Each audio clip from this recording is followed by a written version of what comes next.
अहमदुहु व नुसल्ली अला रसूलिल करीम। मुहतरम नाज़रीन किराम सामईन इज़ाम, गुज़िश्ता वीडियो में हक़ीक़त के फ़ज़ाइल, दुआ और मुख्तसर मसाइल को बयान किया गया था। इस वीडियो में इंशाअल्लाह हक़ीक़त के ताल्लुक़ से बाकी अहम मसाइल को बयान किया जाएगा।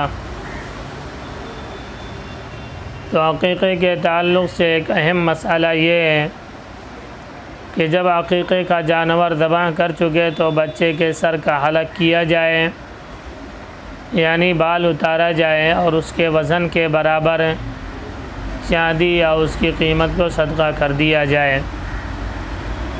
फिर बच्चे के सर पर ज़ाफ़रान वग़ैरह या जो भी खुशबू मैसर हो वो बच्चे के सर पर मल दी जाए। अलबत्ता ये बात याद रहे कि बच्चे के सर का जो हलक़ है वो जानवर ज़बह करने से पहले भी किया जा सकता है और जानवर ज़बह करने के बाद भी किया जा सकता है। फिर उसके बाद में सर के उतारे हुए बालों को किसी साफ़ सुथरी जगह पर दफन कर दिया जाए। इसी तरह एक मसाला ये है कि अगर बड़ी उम्र में बच्चे का अक़ीक़ा हो रहा हो, मसलन 10 साल की उम्र में बच्चे का अक़ीक़ा किया जा रहा है, तो उस वक्त बाल उतारना ज़रूरी नहीं है।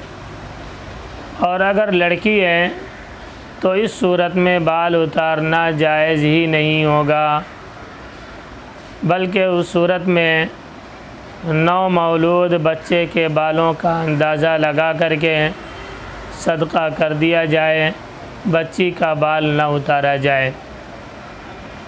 इसी तरह एक मसाला ये भी है कि अगर बच्चे की विलादत हॉस्पिटल में हो और बच्चा हॉस्पिटल में ही मौजूद हो तो भी उसका अक़ीक़ा घर पर किया जा सकता है, क्योंकि अक़ीक़े के वक्त बच्चे का सामने मौजूद होना ज़रूरी नहीं है, जैसा कि आवाम में मशहूर है।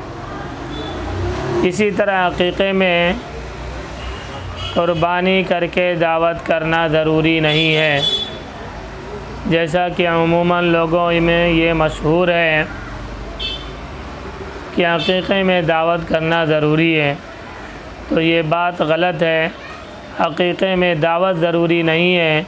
अगर कोई शख्स ये चाहता है कि जानवर ज़बह करके उसका गोश्त तक़सीम करे तो ऐसा वो कर सकता है, यानी अक़ीक़े का जानवर ज़बह करके कच्चा गोश्त उसका तक़सीम किया जा सकता है। इसी तरह अक़ीक़े के ताल्लुक़ से एक मसला ये है कि अक़ीक़े का गोश्त बच्चे के माँ बाप, बहन भाई, रिश्तेदार, मालदार, गरीब, तमाम ही लोग अक़ीक़े का गोश्त खा सकते हैं। अक़ीक़ा चूँकि क़ुरबानी की तरह होता है, इसलिए अक़ीक़े के जानवर में वही शराइत मलहूज़ होंगे जो क़ुरबानी के जानवर में शराइत होते हैं। लिहाजा अगर अक़ीक़े में छोटा जानवर हो, यानी बकरा, बकरी, दुम्बा, दुम्बी वग़ैरह, तो उनकी उम्र कम अज़ कम 1 साल होना ज़रूरी है।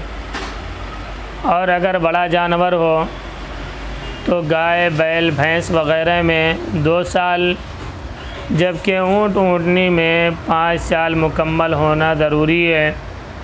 और साल का हिसाब कमरी एतबार से होगा, ना कि शमसी।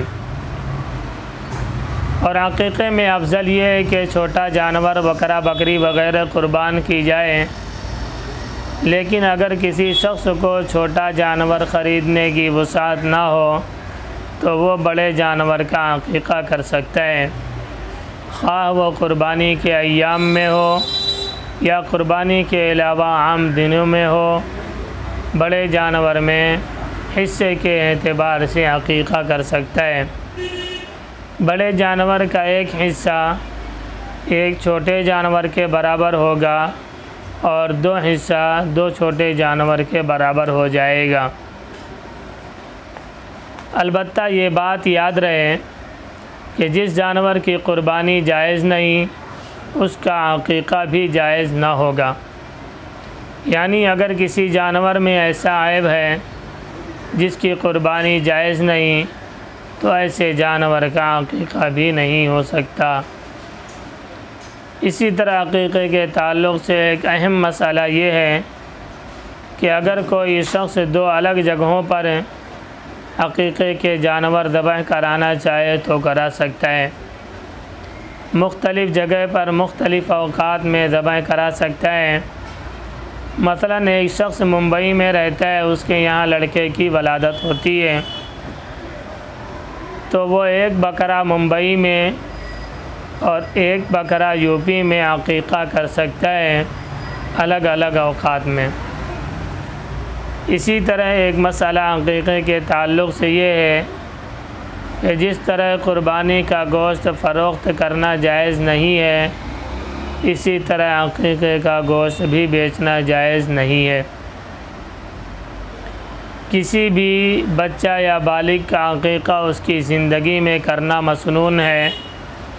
मरने के बाद किसी का अक़ीक़ा नहीं किया जा सकता, क्योंकि अक़ीक़ा ज़िंदों के लिए साबित है, मुर्दों के लिए साबित नहीं है। बयान करदे मसाइल किताबुन नवाज़िल जिल्द 14 सफ़ा 618, फ़तावा महमूदिया जिल्द 26 सफ़ा 411, फ़तावा कासिमिया जिल्द 22 सफ़ा 550, अल-मसाइलुल मुहिम्मा जिल्द 9 सफ़ा 199 पर मौजूद है। वल्लाहु आलम व इल्मुहु अतम। ये मुख्तसर अहम मसाइल थे अक़ीक़े के ताल्लुक़ से। अल्लाह तबारक व तआला हम सब को समझने और अमल करने की तौफ़ीक़ अता फ़रमाए। अस्सलामु अलैकुम व रहमतुल्लाहि व बरकातुहू।